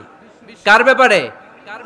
ওমরে ফারুকের ব্যাপারে। শয়তান যদি দেখে যে ওমরে ফারুক এই রাস্তা দিয়ে হাঁটতেছে, শয়তান ওই রাস্তা রেখে দিয়ে অন্য রাস্তা দিয়ে হাঁটে।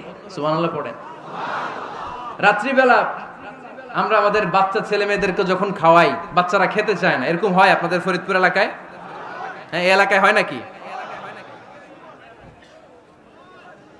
খেতে চায় না বাচ্চারা, এই চকলেট দেখায়া, এই মিনা কার্টুন দেখায়া, এইটা সেইটা এগুলো সেগুলো বলে, গল্প টল্প বলে ভুলায়া খাওয়ানো লাগে, তাই না? তারপরও খায় না। আমারও ছোট মেয়ে আছে, খেতে চায় না, এইটা সেইটা এমনি সেমনি খাওয়ানো লাগে। তো শেষে না পেরে মা বাবা বলতে বাধ্য হয়, ওই যে ভূত আসতেছে, ভূত, তাড়াতাড়ি তাড়াতাড়ি খাও, নাহলে যে ভূত ধরবে তোমার। ওই যে বাঘ আসতেছে, বাঘ, তাড়াতাড়ি খাইলে নাহলে বাঘে কামড়াবে। বলি না আমরা? আপনারা কি বলেন? ভূত। আর কি বলেন? হ্যাঁ হ্যাঁ, আচ্ছা, এক এক জায়গায় এক একটা আমরা বলি, ভূত আসবে, বাঘ খাবে, ভাল্লুক খাবে, তাড়াতাড়ি খাও। মদিনাতে যখন ওমরে ফারুক আমিরুল মুমিনিন, মদিনার মায়েরাও বাচ্চাদেরকে খাওয়াতে পারতো না, ছোট্ট মেয়েদেরকে খাওয়াতে পারতো না, খাওয়া নিয়ে যন্ত্রণা করতো। বাচ্চারা যখন মদিনায় খেতে চাইতো না রাত্রি বেলায়, মদিনার মায়েরা বলতো, তাড়াতাড়ি খাও, হা হুয়া ইয়াতি উমর, হা হুয়া ইয়াতি উমর, তাড়াতাড়ি খা, নাইলে ওই যে ওমর আসতেছে, Omar. This is our super hero সাইয়েদনা ওমর ফারুক রাদিয়াল্লাহু তাআলা। শুধু শয়তানি ভয় পেত না, মুনাফিকরাও ভয় পেত, জমের মতো ভয়। শুধু তাই না, আমাদের আম্মাজান বিষ্ণু ইসা ইসলামের স্ত্রীরাও ওমরে ফারুককে ভয় পেতেন। সুবহানাল্লাহ কইবেন না? মাঝে মাঝে বিষ্ণু ইসা ইসলামের সাথে আম্মাজান আয়েশার ঝগড়া হতো, হতো না? আপনাদের ফ্যামিলিতে ঝগড়া হয়? হয় না? হয় না? কার কার দেখি? ওরে আল্লাহ, অনেক আল্লাহর ওলি আছে তো এই জায়গায়। ঝগড়া হয় না? কি কথা কয়, ঝগড়া হয় না বলে? বিশ্বনবীর ফ্যামিলিতে ঝগড়া হয়, আপনার ফ্যামিলিতে হয় না? মিষ্টি ঝগড়া। আর ও বিয়েই করে নাই।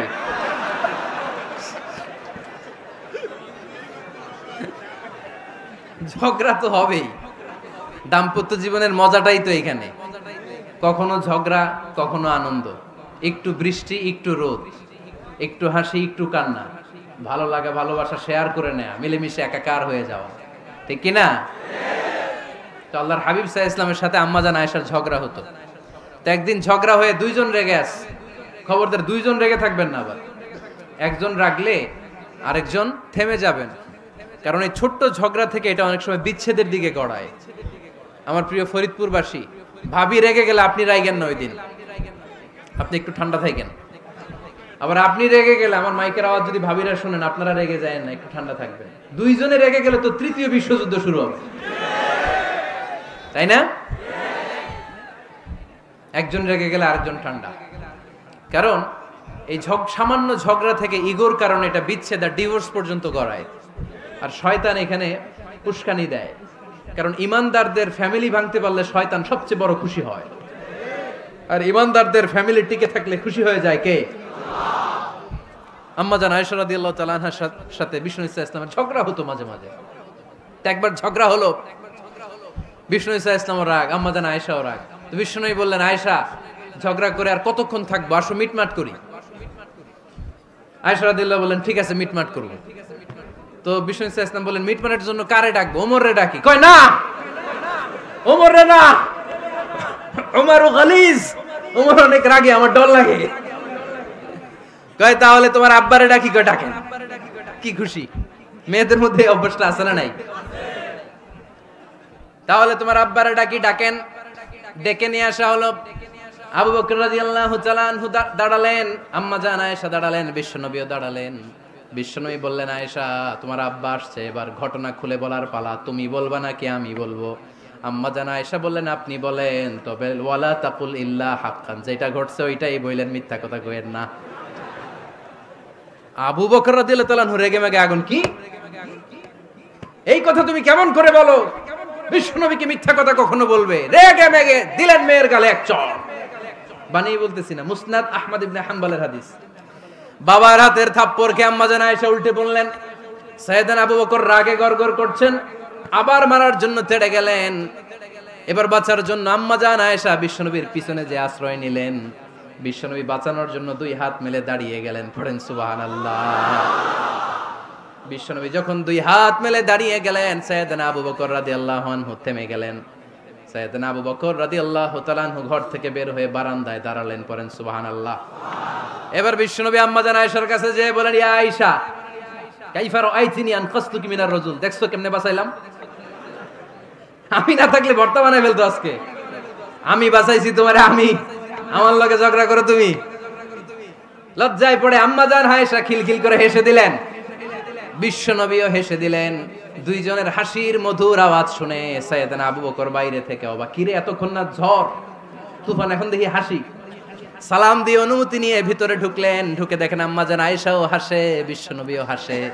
এ হাসি দেখে আবু বকর রাদিয়াল্লাহু আনহু হেসে দিলেন। আরশের উপর থেকে খুশি হয়ে গেলেন কে? এবার সাইয়েদনা আবু বকর রাদিয়াল্লাহু তাআলা আনহু বললেন, ইয়া রাসূলুল্লাহ আশরিকানি ফি সিলমিকুমা কামা আশরাকতুমানি ফি হারবিকুমা। ও নবী, যুদ্ধ লাগলে, দুইজন যুদ্ধ লাগলে মীমাংসার জন্য যেমনি আমারে ডাকেন, এরকম হাসি আর আনন্দের মুহূর্তেও আমারে একটু ডাইকেন। আশরিকানি ফি সিলমিকুমা কামা আশরাকতুমানি ফি হারবিকুমা। নবী, আপনাদের মধ্যে ঝগড়া লাগলে সন্ধি করার জন্য আমারে যেমনি ডাকেন, আপনাদের হাসি খুশি আনন্দ খুনসুটি এই মজাদার মুহূর্তগুলোতে আমারে বঞ্চিত রাখেন না, আমার একটু ডাইকেন। সুবহানাল্লাহ পড়েন। এই মুসনাদ আহমদ ইবনে হাম্বলের হাদিস শোনার উদ্দেশ্য হচ্ছে, বিশ্বনবী প্রথমে ওমর ফারুকের নাম বলেছিলেন। সাইয়েদনা আয়েশা বলে, না আমি ডরাই, হাইবাত, দিস ইজ কল্ড হাইবাত ওমর। একবার বিশ্বনবীর সব বিবিরা ধরলেন, ও নবী আমাদেরকে এটা দেন, ওইটা দেন, ঘরে এটা নাই, ওইটা নাই, ওইটা নাই। বিশ্বনবীকে, আমার কাছে কিচ্ছু নাই, যদি এমনি আমার বউ হয়ে থাকতে চাও থাকো, তাহলে যা, তা না হলে যা লাগবে কিনে দেব, সাথে সাথে তালাকও দিয়ে দিব। কিছু দিতে পারবো না, আমার নাই তো, সামর্থ্য নাই। কিন্তু বিবিরাও ছাড়া না, এটা দেন ওইটা দেন। বিশ্বনবী রহমতের নবী, বিবিদেরকে বুঝাতেও পারেন না, বিবিরা আবদার করতেছে, নবী এটা লাগবে ওইটা লাগবে। ইন দ্য মিন টাইম বিশ্বনবী একজনের সালাম শুনতে পেলেন, কে যেন দরজায় দাঁড়িয়ে বলতেছে আসসালামু আলাইকুম। বিশ্বনবী দরজার দিকে তাকালেন, তাকিয়ে বললেন ওয়া আলাইকুমুস সালাম, আর বুঝতে পারলেন এটা আমার ওমরের সালাম।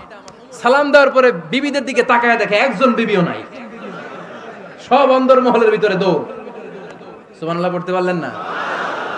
This is our super hero Omar. এরকম ওমর একটা লাগবে, চিল্লায় বলেন কয়টা? একটা ওমর গোটা বিশ্বকে সোজা করে দিবে।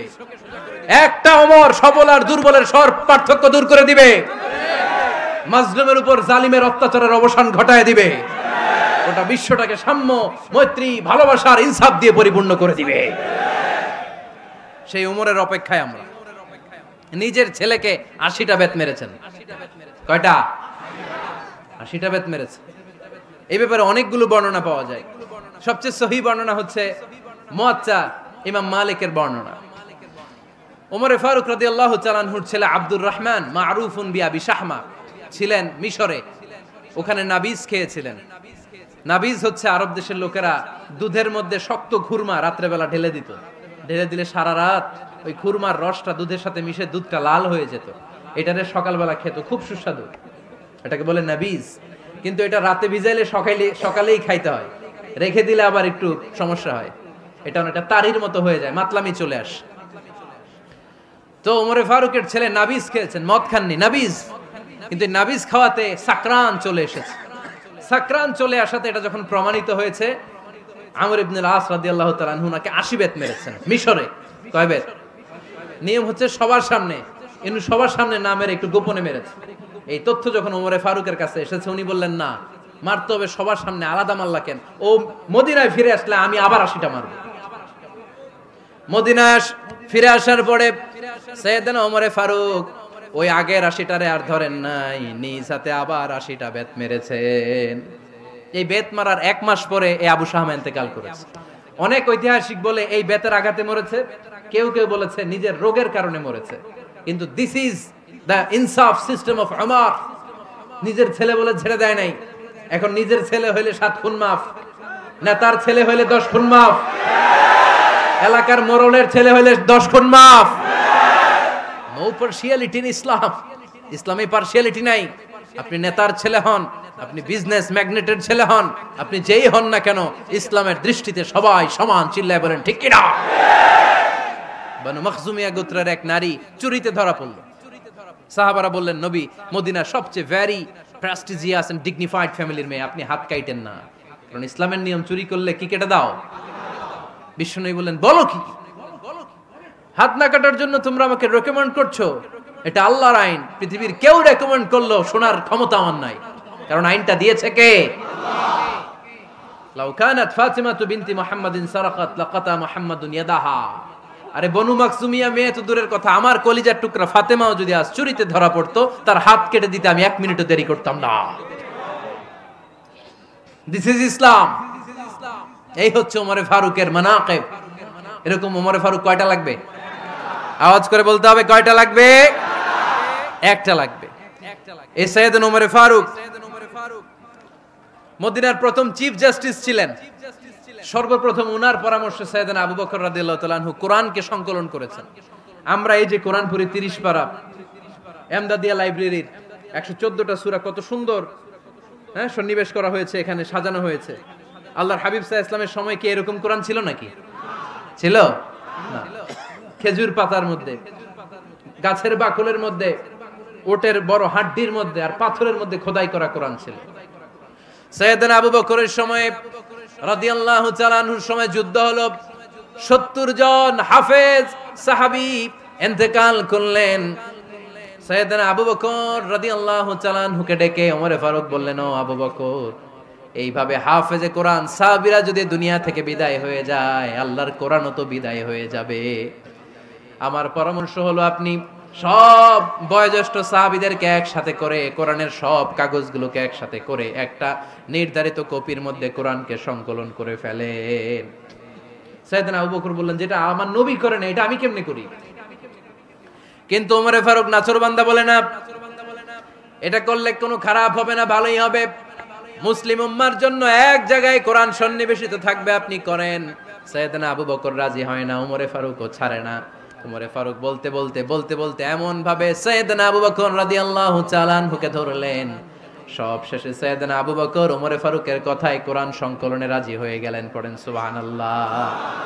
উনি বললেন, ওমর যখন আমাকে বারবার বুঝাতে লাগলো, আল্লাহ তাআলা আমার হৃদয়টা ওমরের কথা শোনার জন্য খুলে দিলেন। আল্লাহ তাআলা কেমন যেন আমাকে ইলহাম করলেন, আবু বকর করো, এই কাজের মধ্য দিয়ে আমি আমার কোরআনকে গোটা বিশ্বে জীবিত রেখে দেব। This is Omar. এই যে আমরা হিজরি সনের যে আমরা গণনা করি, এই হিজরি সনের প্রবর্তক হচ্ছে সাইয়েদনা ওমরে ফারুক। সুবহানাল্লাহ নাই? আপনাদের মনোযোগ আছে না গেছে? কই ঘুমায় গেলেন মনে হয়? তাকবীর দেন তো একজন আওয়াজ করে।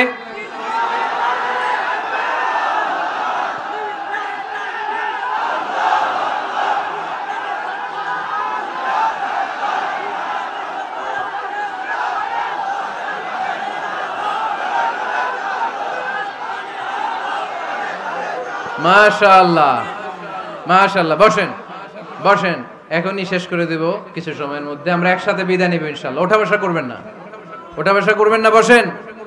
সাইয়েদনা ওমর ফারুক এই হিজরি সনের গণনা শুরু করেছেন। সাহাবারা বলল, আমিরুল মুমিনিন, খ্রিস্টানদের ঈসাই সন আছে, আমাদের মুসলমানদের কোনো সন নাই। আমাদের একটা সন থাকলে আমাদের জিজিয়া নিতে, আমাদের যাকাতের টাকা উত্তোলন করতে অনেক সুবিধা হবে। ওমর ফারুক বললেন, তাহলে কোন সালকে হিজরি, কোন সালকে মুসলিম সাল হিসেবে আমরা ঘোষণা দিতে পারি? একজন বলল, আমার নবী যেই সালে জন্মগ্রহণ করেছেন ওই সালে। ওমর ফারুক বললেন, না, আমার নবীর জন্ম আমাদের জন্য খুশির দিন, কিন্তু এটা আমাদের জন্য প্রেরণা নয়। প্রেরণা নবীর কাজে, ঠিক কিনা? আরো কিছু সাহাবারা বলল, তাহলে যেই সালে আমার নবী ইন্তেকাল করেছে ওইটারে প্রথম সাল ধরেন। ওমরে ফারুক বললেন, না, যেদিন তিনি ইন্তেকাল করেছেন এটা আমাদের দুঃখের দিন, এটা আমাদের প্রেরণা নয়। আমাদের প্রেরণা হচ্ছে বিশ্বনবীর ত্যাগ, তিতিক্ষা আর কাজের মধ্য দিয়ে। জোরে কোন ঠিক কিনা? ওমরে ফারুক বললেন, যেদিন বিশ্বনবী ইসলাম রক্ষায় নিজের মাতৃভূমি ছেড়ে মক্কা থেকে মদিনায় গিয়েছেন, ওই দিনটাকে হিজরি প্রথম দিন ধরে আমরা হিজরি সাল গণনা করে শুরু করে দেব। ওইটাই হচ্ছে হিজরি সন। সেখান থেকে হিজরি সনের প্রবর্তন করেছেন সাইয়েদনা ওমরে ফারুক রাদিয়াল্লাহু তাআলা আনহু। এই যে স্টেট গভর্নমেন্ট, এই যে প্রিজন, জেলখানা, ক্যান্টনমেন্ট, সচিবালয়, গণভবন, বঙ্গভবন, মুক্তিযোদ্ধাদের ভাতা, রাষ্ট্রীয় ভাতা, এই সব নিয়ম কানুন সাইয়েদনা ওমরে ফারুক তার রাষ্ট্রীয় আমলে তিনি নিজে করেছেন। চিল্লায় পড়েন আল্লাহু আকবার। মুসলমানদের আলাদা কারেন্সি, নিজস্ব মুদ্রা ব্যবস্থা নিজে চালু করেছেন। সৈনিকদের মধ্যে যারা বিবাহিত, প্রতি 6 মাস অন্তর অন্তর 1 মাসের ছুটি কাটাতে তারা ফিরে আসবে, সাইয়েদনা ওমরে ফারুক চালু করেছেন। চিল্লায় আওয়াজ করে পড়েন আল্লাহু আকবার। এই যে আমরা 20 রাকাত সালাতুত তারাবি পড়ি রমাদানে, পড়েন না আপনারা? এটা সাইয়েদনা ওমরে ফারুক চালু করেছে। সুবহানাল্লাহ পড়তে পারলেন না? কোরআনে মোট 22টা আয়াত আছে যেখানে সাহাবারা ইনডিসিশনে ভুগছিলেন। বিশ্বনবীর মত একটা, ওমরে ফারুকের মত আর একটা। এই 22 জায়গায় আল্লাহ তাআলা বিশ্বনবীর মতের পক্ষে আয়াত নাজিল না করে ওমরে ফারুকের মতের পক্ষে কোরআনের আয়াত নাজিল করেছেন। আওয়াজ করে পড়েন আল্লাহু আকবার। এদিকে উঠলেন কেন আপনারা? যারা উঠছেন আমার দিকে তাকান।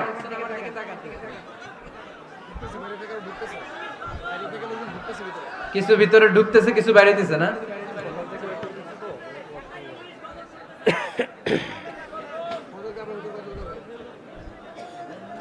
সাইয়েদনা ওমর ফারুক, আমরা সাহাবীদের জীবন চরিত পড়তে চাই না, কত যে অনুপ্রেরণামূলক দৃষ্টান্ত সাইয়েদনা ওমর ফারুক আমাদের জন্য রেখে গিয়েছেন। ওমর ফারুক যখন খলিফা, দিনের বেলায় যদি রাষ্ট্রে কোনো নিয়ম জারি করতেন, দিনের বেলায় জনগণকে কোনো বিষয়ে যদি নিষেধ করতেন, রাত্রে বেলায় খাওয়ার সময় ফ্যামিলি মেম্বারদের সবাইকে বলতেন, এই দিনের বেলা আমি জনগণকে এই কাজ করতে নিষেধ করেছি, তোমরা আমার ফ্যামিলি মেম্বার, খবরদার তোমরা এই কাজ করো না। জনগণ করলে যতটুকু শাস্তি, তোরা করলে পাবি ডবল শাস্তি। সুবহানাল্লাহ কইবেন না? আমাদের নেতারা ওই বাড়ির বিচার করে, ওই বাড়ির মাইয়ার বিচার, ওই বাড়ির পোলার বিচার, নিজের পোলা গাঞ্জা টানে আছে না নাই? নিজের মেয়ে অপরাধ করে আছে না নাই? কি নেতা ছিলেন ওমর ফারুক! আগে নিজের ঘর সামলিয়েছেন, আগে নিজেকে সামলিয়েছেন, নিজের ঘর ঠিক করেছেন। বলেছেন জনগণ করলে যত বেদ, তোরা করলে double Veda. This is call leader, ঠিক কি না? এক বাবা এসে বললেন, ওমর ফারুক আমার ছেলে কথা শোনে না, বেয়াদব। ওমর ফারুক ছেলেরে ডাকলেন, বাবা তুমি তোমার আব্বাজানের কথা শোনো না, এটা তো কবিরা গুনাহ। ছেলে বলে, ওমর ফারুক সব দায় দায়িত্ব আল্লাহ ছেলে মেয়েদেরকে দিয়েছে, বাবা মাকে কোনো দায়িত্ব দেয় নাই। ওমর ফারুক বললেন, অবশ্যই দায়িত্ব দিয়েছে। তাহলে বলেন আমার বাবার দায়িত্ব কি? উনি বললেন, প্রাইমারিলি প্রথমত 3 দায়িত্ব। আইয়ানতাকিয়া উম্মাহ, পৃথিবীর প্রতিটি বাবার উচিত ছেলেদের মেয়েদের জন্য ভালো মায়ের ব্যবস্থা করা। 2 নম্বরে আইয়ুহসিনা ইসমা, সুন্দর তার একটা নাম রেখে দেয়া। 3 নাম্বার ইউআল্লিমাহুল কিতাব, তার আল্লাহর কিতাব শিক্ষা দেওয়া। এবার ছেলেকে আমার আব্বা 3টার একটাও করে নাই।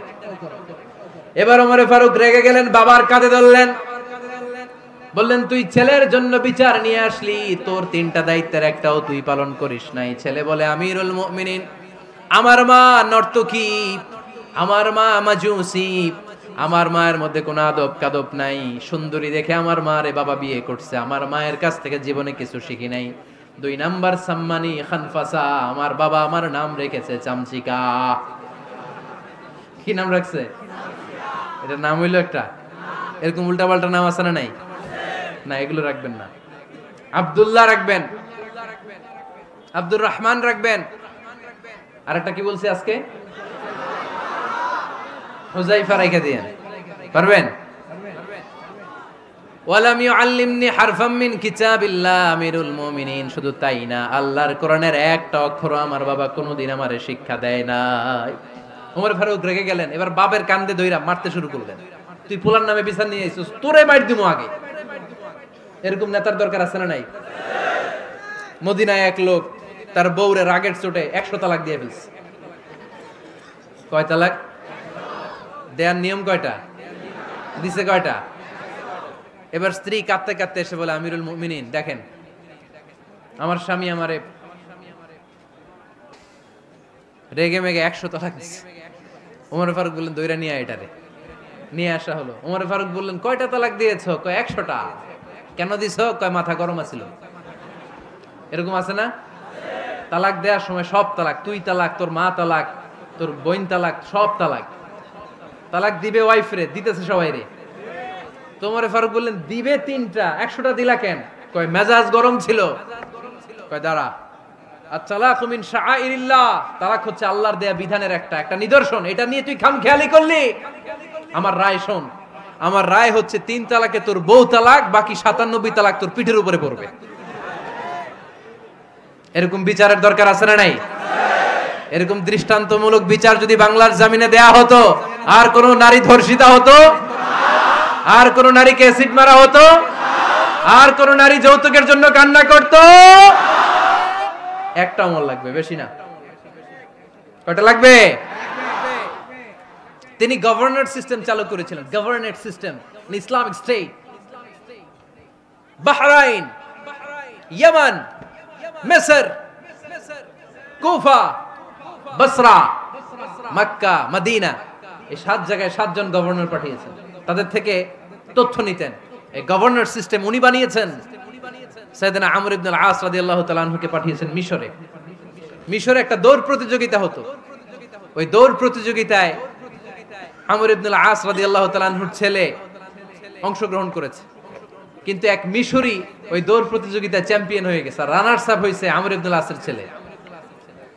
এবার মিশরি ফার্স্ট আর গভর্নরের ছেলে সেকেন্ড। রাগের চোটে আমর ইবনে আল-আসের ছেলে ওই মিশরির মাথার মধ্যে কয়েকটা বাড়ি মেরেছে। মিশরি বলে, আমার মারলা কেন? তুমি খেলাই পারো না, আমারে মারলা কেন? কয়, আনা ইবনুল আকরামিন, আমি গভর্নরের পোলা, আমি যা বলবো এটাই হবে, আমার উপরে কথা নাই। মিশরি ওইখানে আর ঝগড়া বাঁধায় নাই, মনে দুঃখ নিয়ে মদিনায় চলে আসলেন। এসে বললেন, আমিরুল মুমিনিন, আপনি আমর ইবনুল আস রাদিয়াল্লাহু তাআলা আনহুকে মিশরের গভর্নর বানিয়ে পাঠিয়েছেন। একটা প্রতিযোগিতায় আমি চ্যাম্পিয়ন হয়েছি, ওনার ছেলে হয়েছে রানার আপ। কেন সে চ্যাম্পিয়ন হতে পারে নাই? এই কারণে আমার মাথায় লাঠি দিয়ে 3টা বাড়ি মেরে বিচারটা দিছে কার দরবারে? কথা বুঝেন নাই বোধহয়? ওমর ফারুকের দরবার। ওমর ফারুক বললেন, তাই আগামী বছরের অমুক তারিখ আমি সব গভর্নরদেরকে ডেকে হিসাব নিতে, ওই দিন তুই থাকবি, পারবি না? মিশরে বলে, পারবো মানে অবশ্যই পারবো। ওই দিন 7 রাজ্য থেকে 7 গভর্নর হাজির, গভর্নরদের ছেলেরাও হাজির, মিশরীয় হাজির। 7 গভর্নরের কাছ থেকে 7 এলাকার খোঁজ খবর নেয়ার পরে ওমরে ফারুক বললেন, আইনাল মিসরি, মিশরি লোকটা কই, এদিকে আয়। মিশরি সামনে আসার পরে বলল, আমর ইবনুল আস, তুমি মিশরের গভর্নর, তোমার ছেলে সহ তুমি আসো। আমর ইবনুল আস এসে সামনে বসে রইলেন। এবার বললেন, ও আমর ইবনুল আসের ছেলে, তুমি নাকি ইবনুল আকরামিন গভর্নরের ছেলে, তুমি যা বলবা মিশরে নাকি তাই হবে, তোমার নাকি অনেক দাপট। নিজে একটা লাঠি এনে মিশরীর হাতে দিয়ে বলল, এবার তোর মাথায় যতটা মারছে তুই ততটা গুনে গুনে মার, আমি দেখবো। আমর ইবনুল আস দেখবে, আমর ইবনুল আসের ছেলেরে তুই এখানে মার। সে বলতেছে, থাক, আপনি বলছেন এতেই যথেষ্ট, মারা লাগবে না, আমি মাফ করে দিলাম। ওমরে ফারুক বলল, খবরদার, মার, মার ওর মাথার মধ্যে। মিশরি ওমরে ফারুকের ধমক শুনে ভয়ে ভয়ে 3টা বাড়ি মারল। এই বাড়ি মারা দেখেও ওমরে ফারুকের হৃদয় ঠান্ডা হয় নাই। লজ্জায় আমর ইবনুল আস, বয়স হয়ে গিয়েছে, সাহাবা, মাথা তখন টাক, মাথায় চুল নাই, লজ্জায় মাথাটা হেট হয়ে মাথাটা নিচু করে রেখেছে। এবার রাগের চোটে ওমরে ফারুক বললেন, এবার আমর ইবনুল আসের টাক মাথার মধ্যে একটা মার, মার। কেন ছেলেকে শিক্ষা দিতে পারে নাই? ইয়া আমর ইবনুল আস, মাতা জাআলতুমুন নাস আবিদা, তোমরা কখন মিশরীদেরকে নিজেদের দাস বানায় নিলা? ওয়াকাদ ওয়ালাদাতুম উম্মুহুম আহরারা, আর ওদের মায়েরা তো ওদেরকে স্বাধীন সন্তান হিসেবে প্রসব করেছে। মানুষদের উপর ক্ষমতাগিরি করার জন্য গভর্নর পাঠাই নাই। খবরদার, জনগণ তাদেরকে দেখভাল করার জন্য তোমাদেরকে পাঠানো হয়েছে, তাদের উপর কোনো অত্যাচার করার জন্য নয়। চিল্লায় বলেন ঠিক কি না?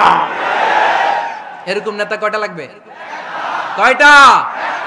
ওই নেতার নাম কি? ওমর, হা হুয়া ইয়াতি ওমর।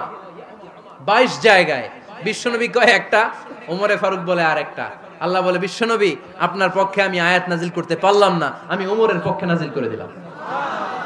বিশ্বনবী বলতেন, ইন্নালি কুল্লি উম্মাতিন মুহাদ্দাস, সব উম্মতের মধ্যে, সব নবীর উম্মতের মধ্য থেকে একজন করে আল্লাহ তাকে মুহাদ্দিস বানাতো। মুহাদ্দিস না, মুহাদ্দাস। মুহাদ্দাস মানে এমন লোক যিনি যা ভাবতো ওই ভাবনাটাই আল্লাহ আয়াত হিসেবে নাজিল করে দিতেন। বিশ্বনবী বলেন, আমার উম্মতের মধ্যে মুহাদ্দাস হচ্ছে সাইয়েদনা ওমর। মদিনার সবচেয়ে বড় মুনাফিকের নাম আব্দুল্লাহ ইবনে উবাই ইবনে সালুল, সব মুনাফিকদের সরদার। কিন্তু এই মুনাফিকের ছেলেটা হলো পাক্কা ইমানদার, এই ছেলের নাম হলো আব্দুল্লাহ। আওয়াজ করে বলেন, ছেলের নাম কি?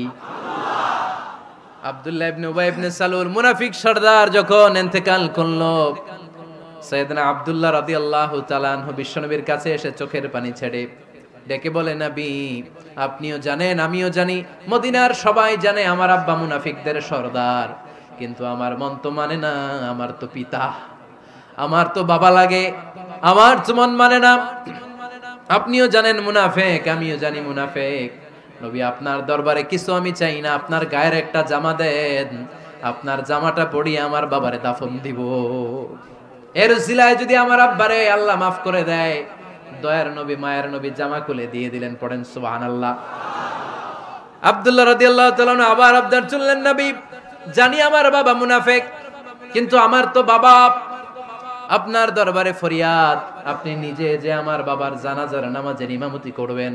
দয়ার নবী মায়ার নবী জানাজার নামাজে যেতে চাইলেন। ওমরে ফারুক বললেন, নবী না, খবরদার আপনি উবাই ইবনে সালুলের জানাজায় যাবেন না। বিশ্বনবী জোর করে যেতে চাইলেন। সাইয়েদনা ওমরে ফারুক বিশ্বনবীর জামা পেছন থেকে টেনে ধরলেন। আল্লাহু আকবার। টেনে ধরলেন, যাবেন না আপনি। ওমরে ফারুকের হাত থেকে হ্যাচকা টান মেরে জুব্বা টান দিয়ে বিশ্বনবী জানাজায় চলে গেলেন। রব্বুল আলামিন আয়াত নাজিল করলেন, ইস্তাগফির লাহুম আও লা তাস্তাগফির লাহুম ওয়া ইন তাস্তাগফির লাহুম ৭০ মাররাতান ফালান ইয়াগফিরাল্লাহু লাহুম। নবী গো, একবার নয়, দুইবার নয়, ৭০ বারও যদি এই মুনাফিকের জন্য আপনি ক্ষমা চান, তার জন্য ক্ষমা নাই, তার জন্য আছে জাহান্নাম। ওয়ালা তাকুম, আপনি যাবেন না আলা কবরি, কখনো তাদের জানাজায় যাবেন না। এই যে একটা ভুল করে ফেলছেন, এটা এইবারই শেষ, এরপরে আর যাবেন না। সাইয়েদনা ওমর ফারুকের পক্ষে আল্লাহ তাআলা কোরআনের আয়াত নাজিল করে দিলেন। চিল্লায় পড়েন আল্লাহু আকবার। এভাবে 22টা জায়গায় ওমর ফারুক যা বলেছে, এটা নিয়ে একটা আলাদা আলোচনা হইতে হবে, আলাদা একটা আলোচনা লাগবে যে 22টা আয়াতে আল্লাহ তাআলা বিশ্বনবীর পক্ষে কোরআনের আয়াত নাজিল না করে সাইয়েদনা ওমর ফারুকের পক্ষে আয়াত নাজিল করেছেন। চিল্লায় পড়েন সুবহানাল্লাহ। ওই ওমর ফারুককে আমাদের মডেল বানানোর দরকার আছে না নাই? ওই ওমরে ফারুকের জীবনী আমাদের ছেলে মেয়েদেরকে পড়ানোর দরকার আছে না রে? আমাদের ভবিষ্যৎ প্রজন্ম এগুলো জানে না। ওরা সালমান খান দেখে বড় হয়, ওরা শাহরুখ খান দেখে বড় হয়, ওরা ঋত্বিক রোশনকে দেখে বড় হয়। ওরা মনে করে যে এরাই বড় সুপার হিরো। আমাদের যে কত বড় সুপার হিরো আছে এরা জানেই না। নতুন প্রজন্মের কর্ণকোহরে সাইয়েদনা ওমরে ফারুকের ইতিহাস পৌঁছে দেওয়ার দরকার আছে না নাই? ওমরে ফারুকের ইন্তেকালের ঘটনাটা বলেই আমরা মুনাজাতের দিকে যাব। শুনবেন? শুনতে চান? উনি স্বপ্নে দেখলেন একটা লাল মোরগ ওনাকে 3টা ঠোকর মেরেছে। কয়টা? উনি জুমার নামাজে, জিলহজ মাসের শেষ সপ্তাহে জুমার নামাজে বললেন যে একটা লাল মোরগ 3টা ঠোকর মেরেছে। মুগীরা ইবনে শুবা রাদিয়াল্লাহু তাআলা আনহুর দাস আবু লুলু আল মাজুসি, এই লোকটা খঞ্জর বানাতে পারতো। মুগীরা রাদিয়াল্লাহু তাআলা আনহুর দাস। মুগীরা প্রতিদিন 4 দিরহাম করে চার্জ করত, যেহেতু দাস। সে এসে বিচার দিল, আমিরুল মুমিনিন, মুগীরা আমার থেকে বেশি টাকা চায়, জুলুম করে। ওমরে ফারুক বললেন, তাই? তুমি কি কাজ জানো? বলে, আমি খঞ্জর বানাতে জানি। বাড়ি কই? পারস্য। আরে তুমি খঞ্জর বানাতে জানলে তো 4 দিরহাম অনেক কম, সে তো আরো বেশি টাকা নেওয়া দরকার ছিল তোমার থেকে। আবু লুলুর এই কথা পছন্দ হয় নাই। সে কয়, ওমর তুমি সবারে দয়া দেখাও আর আমার ক্ষেত্রে কঠিন নিয়ম বানাইলা, দাঁড়াও এই নিয়ম তোমার আমি দেখাবো।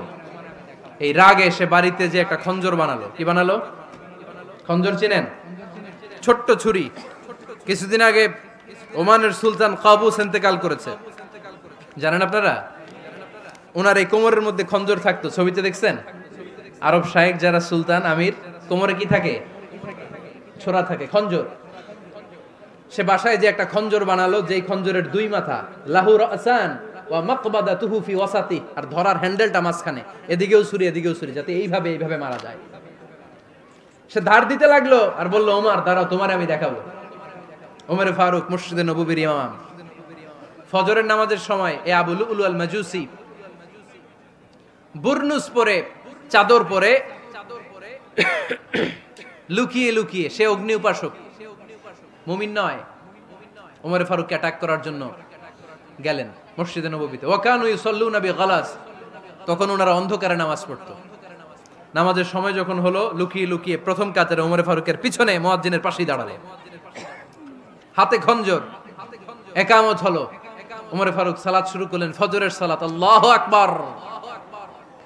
নামাজ শুরু করলেন, সূরা ফাতিহা বললেন। আরেকটা সূরা যখন পড়তে যাবেন, in the mean time Abu Lulu এই খঞ্জর নিয়ে ওমরে ফারুকের বুকের মধ্যে 3টা স্টেবিং করলেন। একটা মারলেন নাভির নিচে, মারার সাথে সাথে পাকস্থলী কেটে গেল।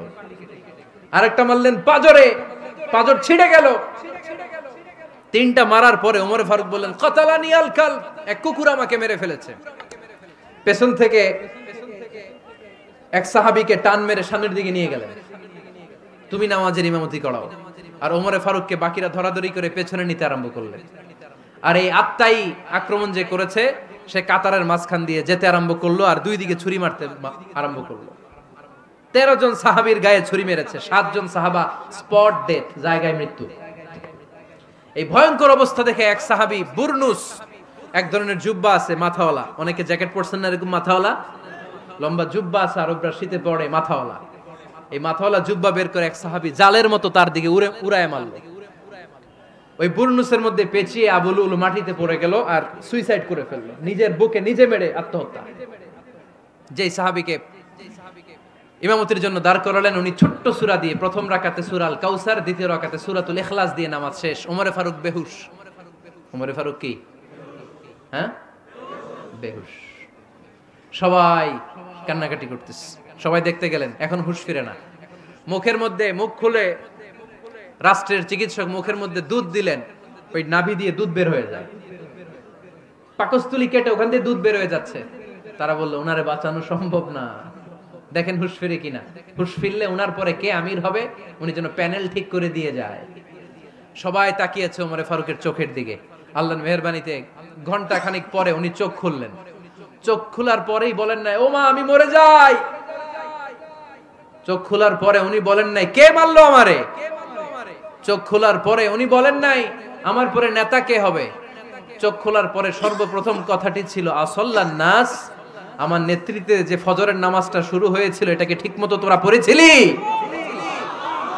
আমার নেতৃত্বে যে ফজরের জামাত শুরু হয়েছিল, সেটা ঠিকঠাক মতো সমাপ্ত হয়েছিল কিনা আগে বল। আসল্লান নাস, নামাজটা হয়েছে কিনা বল। সুবহানাল্লাহ কইতে পারলেন না? This is Omar, hour super hero. নেতা অনেকগুলো লাগে না, এরকম নেতা একটাই যথেষ্ট, যে গোটা বিশ্বকে কাঁপায় দিতে পারে। চিল্লায় বলো ঠিক কিনা? আমরা চাই আমাদের ছেলেগুলো ওমরে ফারুকের মতো বড় হোক। আমরা চাই আমাদের ছেলে মেয়েগুলো খাব্বাব, খুবাইব, সাইয়েদনা আলী, উসমান, আবু বকর রাদিয়াল্লাহু তাআলা আনহুর অনুসরণে বড় হোক, ঠিক কিনা? আমরা একটা ওমর চাই, যিনি আমাদেরকে সালাতের শিক্ষা দিয়ে গিয়েছেন, ইন্তেকালের আগে বলেছেন সাল্লান নাস।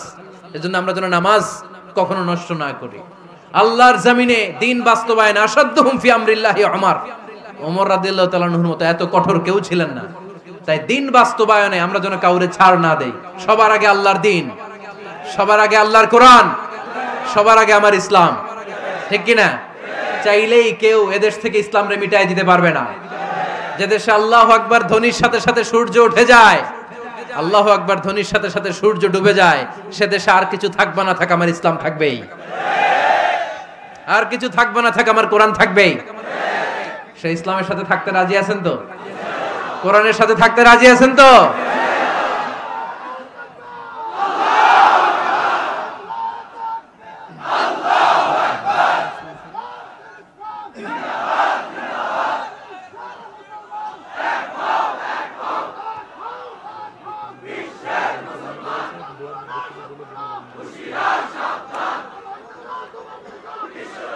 আল্লাহ আমাদের সবাইকে কবুল আর মঞ্জুর করে নেয়। আমরা পড়ি আমিন।